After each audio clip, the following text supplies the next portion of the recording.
You are listening to Demystifying Organizations. In partnership with McGraw-Hill Education, I'm your host, Jeff Shatton.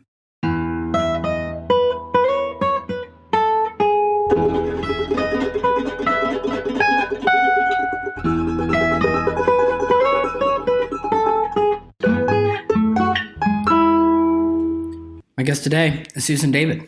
She is one of the world's leading management thinkers and an award-winning Harvard Medical School psychologist. We discuss her new #1 Wall Street Journal bestselling book, Emotional Agility. Susan's TED Talk on the topic went viral with over 1 million views in its first week of release. She's a frequent contributor to the Harvard Business Review, New York Times, Washington Post, Wall Street Journal, and guest on national radio and television. Susan was named on the Thinkers 50 global list of the top management thinkers. You should note that there's a couple issues with the recording, and we switched over to a phone call after about, 10 minutes or so, but it should sound fine. All right, so enjoy the podcast.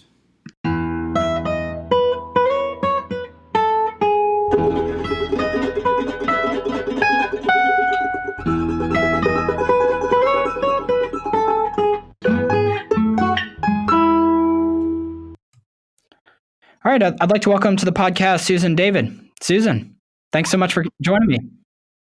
Delighted to speak. So I just adore your book on emotional agility. It is so thoughtful, and for someone who's been reading and thinking about this stuff for years, brings up so many insights that are new for me. So I thought we'd just start off from a high level. What does it mean to be emotionally agile? So, the focus of my work is really on one core question, and that eventuates then in this idea of emotional agility. And the question is this: what does it take internally in the way we, all of us, deal with our thoughts, our emotions, and the stories that we have about ourselves that help us to thrive in the world? And emotional agility at its essence is about the healthy ways that we can come to and be with ourselves. And these skills are critical because how we deal with our inner worlds drives absolutely everything. How we love, how we live, how we parent, and also how we lead our organizations. So we all want to be emotionally agile, and I think that there's a piece of that that's intuitive. How do you actually go about achieving that? And it seems like there'd be a massive gap between understanding emotional agility and then having some steps where you can more or less move in that direction. Well, I think the first aspect of emotional agility is really the recognition that all of us, for instance, we all have about 16,000 spoken thoughts every single day. And you can imagine how many more thousands course through your mind. And these thoughts might be thoughts about, I really want to apply for this job, but I'm not good enough, or I'm too young or too old to go on a particular career course or start my own business. We might have, separate from thoughts, we might have emotions, things like I feel stressed, I feel guilty as a parent trying to manage multiple roles. And then we also have stories. Some of our stories were written on mental chalkboards in grade 3, stories about whether we're good at mathematics or whether we're creative or not creative. And these thoughts, emotions, and stories are normal. But what starts to happen and what becomes definitional of emotional inagility, or what I call emotional rigidity, is when our thoughts, our emotions, and our stories become more than that. They start to imprison us. They start to take us away from our values. So, an example might be, I would love to put my hand up for this promotion, but I know that I'm not going to get it, or there's no point, or I'm just not that kind of person, and therefore we don't. So it's not having the experience that's the difficult thing. It's when we let that experience own us and it takes us away from being the best version of ourselves. So emotional inagility is when we get stuck in those ways of being, and it might be on a day-to-day basis, but it might also be how we are living our lives in general. And emotional agility, on the other hand, is the skill set that is really critical to enabling us to bring the best of ourselves forward. Right. So we're all a product of the stories that we tell ourselves, and we're all storytellers to one degree or another. And if you think about the madness that goes on pretty much in anybody's head, it's a constant story of one form or another. And there's reason to believe, right, that we can't always trust our own narrator. We should be skeptical of the stories that we tell ourselves. I thought maybe as an activity, I'll walk through just a story that I tell myself that I think is entirely true, and I'd like to see how you would address that, if you're okay with that. Absolutely, go for it. Okay, so there's no question. It's simply objective that my memory is awful. Right. So it's not a matter of opinion, especially compared to kind of where I am professionally. I'm a professor. I have a PhD. I do public speaking. I have a podcast. I ran a real estate investment group. So there's all these things that I've kind of done professionally. And yet my memory is simply atrocious. Yeah. So how would I work through that statement? So that's a beautiful example because it is something that may be absolutely factually true for you relative to other people. But there are two ways that I would say is the first thing is what we can do as human beings is we can start moving from a fact of my memory is shot, or, I'm trying to write a book and I'm only writing at 30 words a minute and I'm really slow here. That might be a fact. But then what we do as human beings is we begin to overlay these facts of ourselves with judgments and with hot emotions. So my memory is shot. I'm not good enough. I'm not as good as my colleagues and my peers. There's no way that I'm going to be able to be effective or as effective as I need to be in my role because I have this deficit. I feel bad about myself because of this particular thing. So what we're starting to do is we're starting to move from the space of a potential fact into this, which we actually know happens at a very particular part of our brains, which is we don't experience our thoughts just as facts in a Dr. Spock-like way. What we do is we often tend to overlay judgments, criticisms, catastrophizing. It's funny. So I don't do any of that. And the reason why I don't is that I'm fundamentally a determinist. Like I really think that we are such an accident of birth and that we're hardly responsible for our virtues or our vices for the most part. That, we are born into, like I was born into a privileged family, a really nice upbringing, and that I didn't choose that or design that or really. And I feel in many ways that the things that I'm good at, have just kind of come naturally to me. The things that I'm poor at, for example, my memory, that I actually don't feel responsible for it. So, it's interesting because firstly, we know that most people do overlay, not all the time, but very often we overlay judgment or guilt about these things. And I think, of course, your memory being bad supposedly is one example, but of course other examples where it might even overlay into people's experience of, oh, I'm bad at a particular thing and therefore it means that I am not cut out for something that actually I really want to be doing. You start moving into the space where this overlay actually takes you away from your values.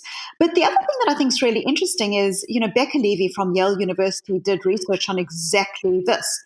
So she did research on looking at people's stories about things like, their memory is one example, but even things like their health. I mean, for instance, if you say to people, true or false, as I age, my memory will continue to get worse.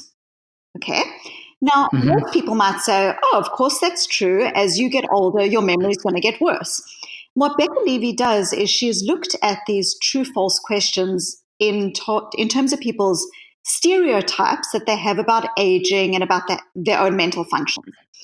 And her research is absolutely fascinating because what she finds is that when people have a fatalistic view that as they get older, particular faculties, for instance, will get worse, that this is associated actually in longitudinal studies, including studies around mortality, that when you have this fatalistic view, you actually do worse over the longer time. So it's like a self-fulfilling prophecy. We always think about stereotypes as stereotypes of things that other people have about us.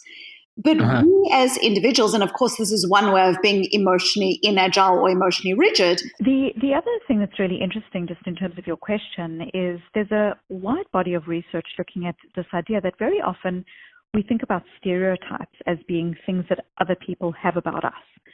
But we have our own stereotypes. We have stereotypes, for instance, about our memory or about how we age. When you get older, are things going to be worse? Yes or no? And there's a large body of research that finds that when we have stereotypes about ourselves that assume that we've got a bad memory and that our memory is going to get worse, or that we're going to get worse off as we age, that actually it accounts for very often less effort on our parts. Then we're going to get old anyway. Things are going to get worse anyway. Therefore, we're not going to put the effort in. And it's a self-fulfilling prophecy. It becomes a self-fulfilling prophecy.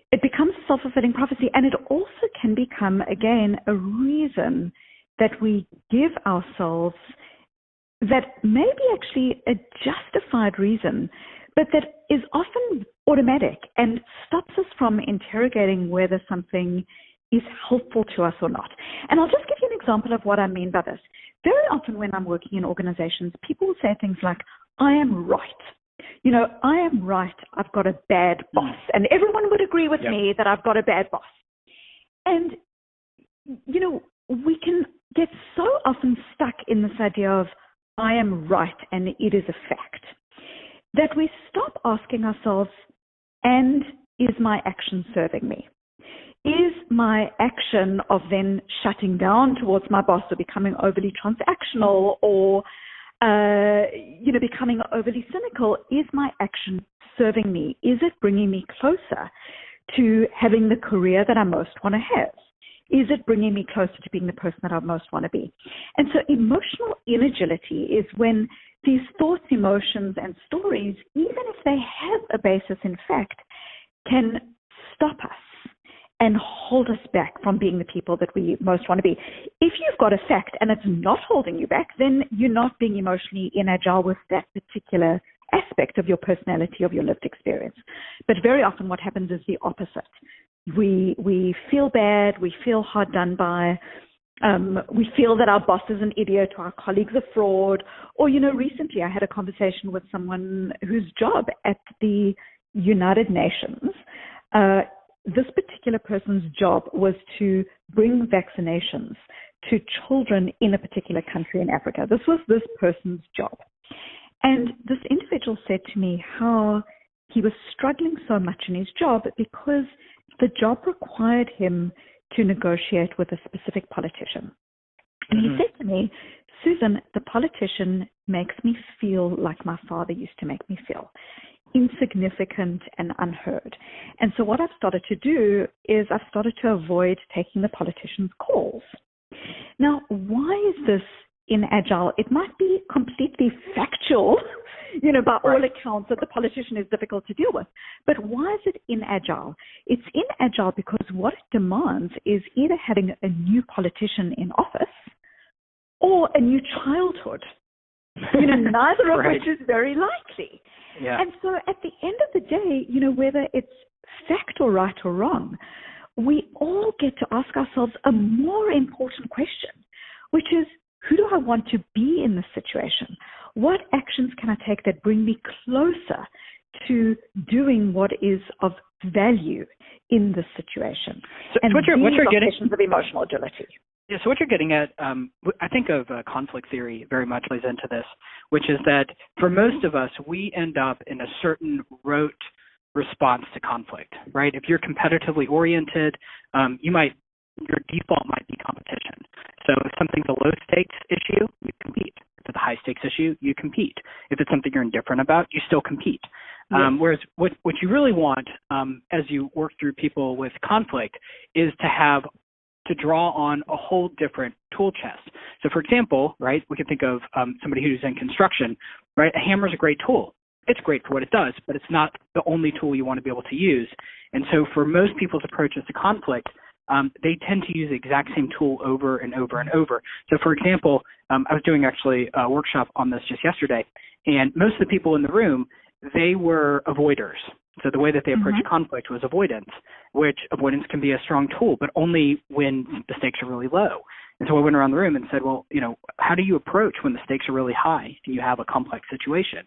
And for the avoiders, they still avoid the conflict, which is not good for them. It's also not good for the team, because now you have significant numbers of the people on the team that have just bowed out of their own responsibility and not engaging in something that's high stakes. How do you think of things in terms of like how people approach conflict in terms of their and does this tie into your concepts of emotional agility? Well, this is critical because, of course, what happens is when we think about conflict, we're not thinking about conflict in isolation. We're actually thinking about conflict that, in general, has a tendency to evoke emotion in us. And often these emotions are uncomfortable. And so saying to people, we need to approach conflict in a particular situation where, it's helpful to do so is fine.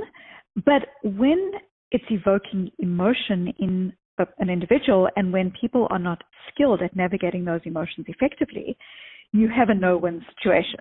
So, one of the things that I often say in organizations is all organizations want people to be innovative and collaborative and to have conversations about conflict and inclusive. And, I've never met a leader who says, I don't want to be inclusive. I've never met someone who says, I don't want to fundamentally at any level collaborate.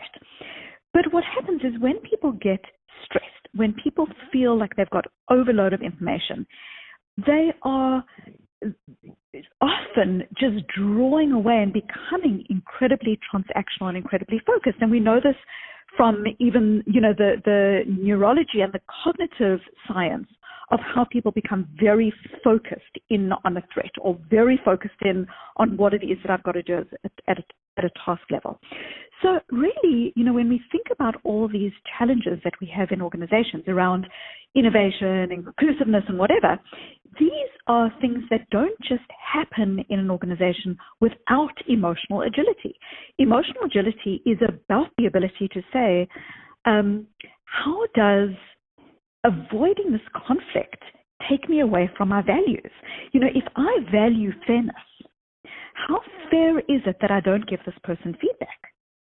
How fair is it to the individual? How fair is it to the organization? It becomes then not about simply, what's step one and step two about going towards conflict. The important part of it is also understanding, what are your 1 to 2 goals in the situation? What are the goals in the situation that actually connect with who you want to be as a person? And this is about, these are the questions of emotional agility. And really what emotional agility is about is being able to, instead of autopilot, avoid conflict or even approach conflict, because sometimes people are super aggressive in approaching conflict when it's not actually called for. And what you're doing in those situations is you are letting your emotions drive you. When you automatically avoid conflict, often what's happening is you feel uncomfortable and therefore you're avoiding the conflict, even if it might be helpful to not avoid the conflict. When you autopilot approach conflict, you're always in there and you're always aggressive about it, again, in that situation, you are letting your emotions drive you. And so what becomes really critical is not saying, am I going to approach conflict or avoid conflict, but really the questions of emotional agility are questions like, how am I feeling about the situation? How am I and then feeling should you with my emotions? So should someone respond to the emotions that they're feeling? And what I'm getting at is that in the way that leadership is taught, especially in business schools, is that one should regulate their emotions. We have a concept of emotion regulation, and those that are high in emotional intelligence are classically called, one of the attributes is to be high in emotion regulation, which would mean if the situation calls for calm and I'm feeling anxious, then a person who's high in emotion regulation suppresses their anxiety and displays calm. And in classic leadership training, that is considered strong leadership because the situation calls for calm. And a lot of what you write about is that people should own their own emotions and recognize their own emotions. And I'm curious how you think about that tension between what you actually feel inside, which is at odds with the way people display, or in one of the criticisms of leadership, what we call authentic leadership, is that no, actually, you should be more authentic to the emotions that you're feeling. Of course, display them in a way that's professional, but that it's not healthy to completely suppress those emotions. Well, let me come at this question from the psychological perspective and also the clinical psychological perspective. What we often know is when people are facing difficult situations, they tend to have one of two traditional emotional responses. The first is the emotional response of brooding, what I call brooding. Brooding is when we get stuck in our emotions. This is so unfair. I'm being put upon. This is terrible. And what we're doing here is we are getting so stuck in our emotions and in this kind of ruminative experience around our emotions that there is a real cost. We know that people who ruminate, and whether this is a leader saying, gee, my team doesn't trust me and this is terrible and I feel awful about it, when we ruminate, what we know is that rumination is associated with high levels of depression and high levels of anxiety. We also know that it's associated with lower levels of the ability to actually develop effective relationships because you're so stuck in how you feel that you're not actually connecting with how the other person is feeling. And rumination and brooding, what I call brooding and emotional agility, is associated also with lower capacity to solve the problem because you're so stuck in how you feel that you're not actually moving into a space of what do I need to do about this situation? How can I manage the situation? How can I act in a way that brings me towards my values? So that's, this ruminative or brooding way of being with difficult emotions. Bottling, on the other hand, is when we judge ourselves for having difficult emotions and when we often push them aside. So I'm feeling really upset, but I'm meant to be a good leader. So I'm just not going to go there. I'm going to suppress it. I'm going to push these emotions aside. Often it comes with a great level of judgment, and it comes with a great level of literally trying to sit on our difficult emotions. Now, you might say, well, isn't that leadership effectiveness? But actually, when we look at the research, there are a couple of major issues with that assumption.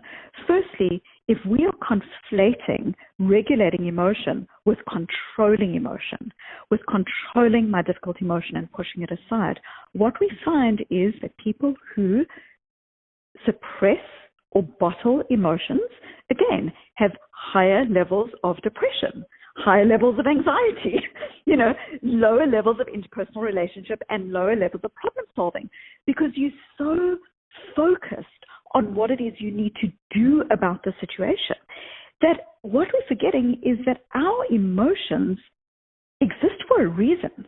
Our emotions have evolved to help us to adapt. I mean, I'm not the first person who describes this. Charles Darwin describes in his book, The Expression of Emotion in Man and Animals, this idea that our emotions are functional.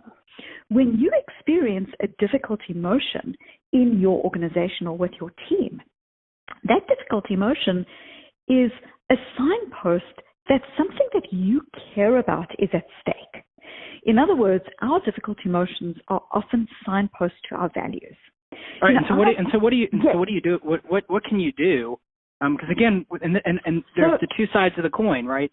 One side, it's authentic leadership, which is just be true to yourself, and if you're authentic in nature, your subordinates will understand that, and they'll understand that you have outbursts or that you have it's more of an emotional roller coaster. And the other side is kind of the classical leadership perspective, which is regulate those emotions, keep them in check. Well, before we even get to, because I actually think that authentic leadership is massively, misconstrued. Authentic leadership is often construed as this idea that whatever you feel is whatever you feel. And, so it's not whatever you feel, it's whatever you feel, right? It's more core that the values are going to drive your expressions and your interests and the things that you do. Yeah. Yes. So how do you get to that place? You don't get to that place by just regulating emotion. You get to that place psychologically by saying, so you're not brooding, you're not bottling. Instead, what you are doing is you're showing up to the difficult emotion. You're saying to yourself, what is it that I am feeling? You're curious. So you're curious about the emotion. You're going to explore the emotion. You're going to explore the feeling. Yes. Okay. So you're going to come to terms with what it is that you're experiencing. Okay. Yes. Then what? So you're bringing a level of curiosity to the emotion. You're also bringing a level of compassion to the emotion. When you describe classical leadership, this idea that you should simply just regulate emotion, there's a lack of compassion and a lack of the reality of human experience that is involved in that classical notion. Because when people experience difficult emotions, often there is, again, this overlay of, I should just be happy. Or as a leader, I should always just put on, a brave face. Mm-hmm. But actually, and by the way, I have issues with classical leadership. I was just kind of I'm explaining these are kind of the two tension points. I get it. So, what does emotional effectiveness look like beyond leadership theory? What does emotional effectiveness look like? Emotional effectiveness is, firstly, showing up to your difficult emotion. What are my emotions telling me is important to me? What is at stake? What is the function of this emotion? What do I mean by this? I've never met a parent who's guilty, who feels guilty as a parent, who isn't concerned at some level about how do I better connect with my children? How do I better be present? There's a value that is signposted by that difficult emotion. I've never met someone in an organization who's bored, who isn't at some level concerned about how do I better grow? How do I better develop and thrive? So beneath our difficult emotions are signposted of things that we care about. When we push these aside in the service of forced positivity or the way that I'm meant to be as a leader, and we're not actually going to our difficult emotions with curiosity and compassion, then we fail to actually learn from them. So the first part of emotional agility is absolutely moving away from this idea of what I should feel into what do I feel? What do I feel? And this is profoundly important because we know in all walks of life that individuals who have lower burnout and who are more flourishing, thriving individuals are not in struggle with themselves about whether they should or shouldn't feel something, but rather are showing up to themselves with willingness, compassion, curiosity, acceptance. That is the first part of it. A second part is, yes, show up to your emotions, but there's a really important caveat here, and I think it touches to what you were talking about earlier, which is we own our emotions. They don't own us. Okay? So what do I mean by that? Every single person who's listening has had that experience where you're really angry with a customer service agent. They've gotten your phone bill wrong yet again. You are going to phone this company and give them a piece of your mind. And finally, on the 323rd call, you get hold of another human being, and you're going to tell this person, and you're going to tell this person how you feel. And we've all had that experience. You are angry, but then there's that little voice inside your head that says, if you just tell this person how you feel, they will conveniently lose your file, or they will make sure that this problem is never resolved for you. So we all have the ability to not only show up to our emotions, but to also step out of our emotions, to helicopter above them. You feel angry, but that voice in your head says, you know what? Don't tell this person how you feel right now. See if you can bring a constructive way of being with and dealing with this person. Right. So we call it. So this is meta awareness, right? This is meta awareness. This is being aware. Aspect. Being aware Correct. that you are aware. Correct. And there are different strategies that are really, really important for us, again, as human beings. And I'm talking separate from my leadership or separate who I am in an organization. This is us as human beings. Okay. So what we're trying to do is we're trying to develop this incredibly important ability to perspective take. And perspective taking can be as simple as, how do you think this customer service agent is feeling right now? But there are also really important human strategies that are necessary here. So for instance, labeling emotion. Very often leaders will say things like, I'm stressed. I'm stressed.